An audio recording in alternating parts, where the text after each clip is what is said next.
Southeast Michigan, the hardest hit, big time, dealing with scenes like this one here, down trees and power lines. Thousands still waiting for the lights to come on. Lines and tree limbs continue to fall. There are still over 700,000 people out of power in the state of Michigan. Look at those power lines, and you see the weight of the ice just tugging down on them.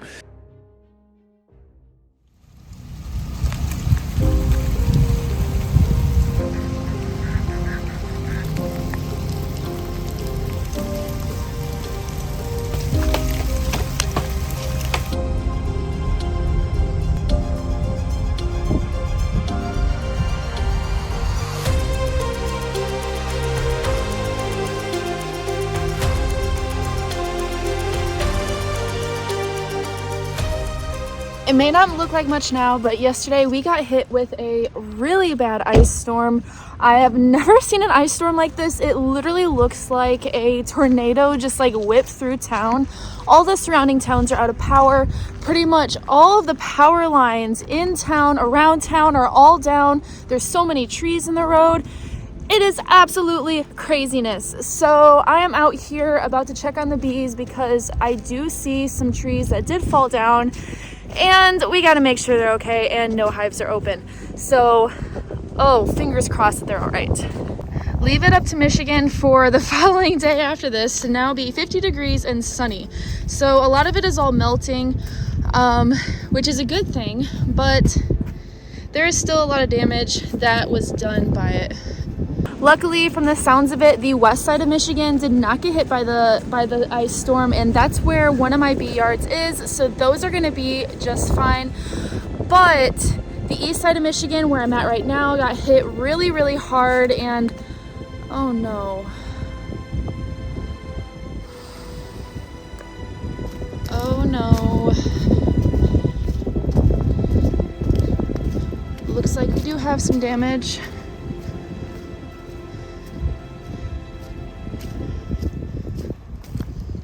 Oh my gosh, see all this ice on the ground? Ooh.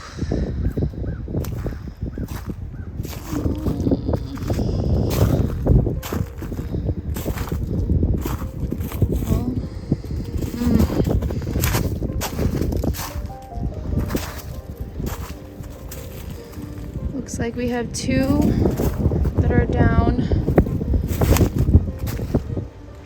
But these other ones look to be okay, which, okay, I'm happy for that only two are sacrificed. Oh man, this is going to be fun to clean up. So when all of the ice started forming on the trees, it really started to weigh all of them down and caused a lot of them to all break. It started off as ice and then it turned to rain, but it was still cold enough that it was all starting to freeze. So that's why I started pulling all the power lines and all of the trees down. I've never seen an ice storm like this. I've never seen so many power outages like this. All of the surrounding towns, like I said, are completely out of power.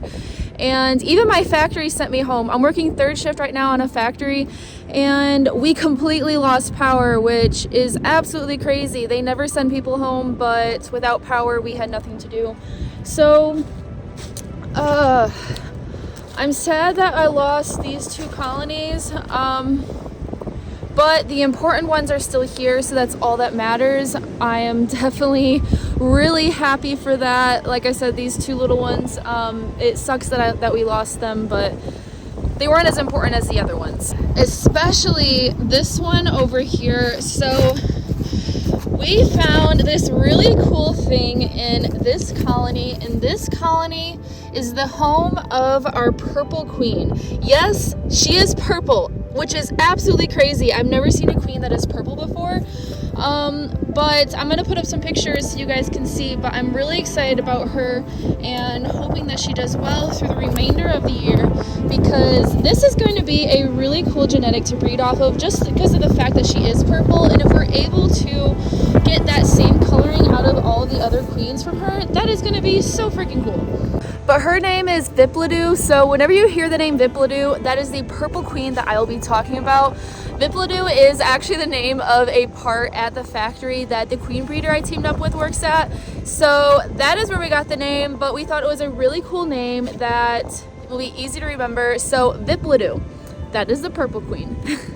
The rest of these are all the same genetic line that I've talked about from the original queen that we named Rockstar. She is a queen that requires barely any food whatsoever. She only uses the bare minimum that is required to make it through the winter, which is absolutely crucial for having bees in Michigan, as sometimes our winters can be pretty long, and in terms of food, some of the southern bees seem to really just demolish their food super fast. We've all heard that term, that if the bees can fill a whole entire super of honey in a week, then they can eat a whole entire super of honey in a week. So in order to be successful in beekeeping in Michigan, it is really important to have bees that don't require as much food to make it through the winter, and don't eat as much food and use as much energy in order to make it through. So that is what all of these genetics are in these hives. So that is why it is super important that they do make it through. And like I've said before, none of these hives have ever been treated with any sort of miticide. So that is also a really big thing, considering everything that I am trying to do in terms of row resistance. Yeah, that hive looks absolutely terrible. Like, that makes me really sad, but at least the rest of them are still intact, and these ones are still looking all right. I would like to open up some of these to check to see if all the bees are doing all right, but it is a little bit chilly. I can feel a cold front coming back in. This weather is absolutely just nuts. It was, like I said, ice storm yesterday, 30 degrees. Now today it's 50 degrees, and it's supposed to get back down to like 20 degrees tomorrow, and I can feel it coming in right now. So yeah, welcome to Michigan. This winter was very mild for us. We barely had any snow, and it was pretty warm throughout the entire year, which is absolutely crazy, especially for February, the fact that there's no snow on the ground. Yes, we do have ice, but usually we have a couple feet of snow. That is actually usually normal for Michigan. So this is crazy. I have no idea what is going on with our planet right now, and yeah, I don't know. But in other terms, this will be a good thing for our upcoming season. So that is something to be really excited about. Because we didn't have that hard, cold, harsh freeze, we're going to have more blossoms and more blooms, most likely this upcoming spring. So as long as everything goes according to how it's been going, then we're going to have a really good flow this upcoming year. So that is something to look forward to. So get ready for that, because bee season this year is going to really kick butt.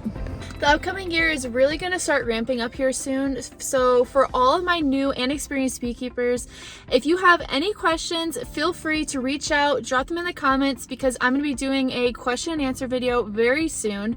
So shoot me all of the questions that you could possibly have, and I will do my best to answer them. This last week, I attended another bee meeting at the River Raisin Bee Club. They're located in Adrian, Michigan, and they have a lot of really great resources, and we're growing very quickly. So if you are in the area on the east side of Michigan, please feel free to come out and join. We would love to have you, especially for new beekeepers. It's a really great resource to ask questions, find a mentor, and pretty much help have a support system to guide you through your years as a beekeeper, as you're learning and growing. This is something that has really been helping me. I actually, this last week, we did a pretty much like a beginner beekeeper course. And in that, there was still a lot of information, not only for new beekeepers, but for also experienced beekeepers, just little things here and there that you can pick up. And I took a ton of notes, so I will have a lot of that information out for you guys very soon. But yeah, and also one last thing, I am teaching a beginner beekeeping class at Napoleon Bee Supply on March 18th. So go sign up. There's only a couple spots left, and they're gonna go really fast. So make sure you go and grab your spot.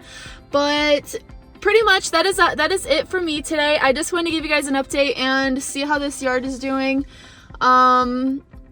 Definitely gonna have to start cleaning that up probably pretty soon, because when March hits, there's going to be a lot of expansion happening with this yard, and I really can't wait to bring you guys along with that. So yeah, I hope you guys are doing well, and who else got hit by the ice storm? I'm curious. Was it just the east side of Michigan, or did Ohio or Indiana get hit? Because this storm was definitely a nasty one, and I really hope we don't have any more. So anyways, I'll see you guys soon.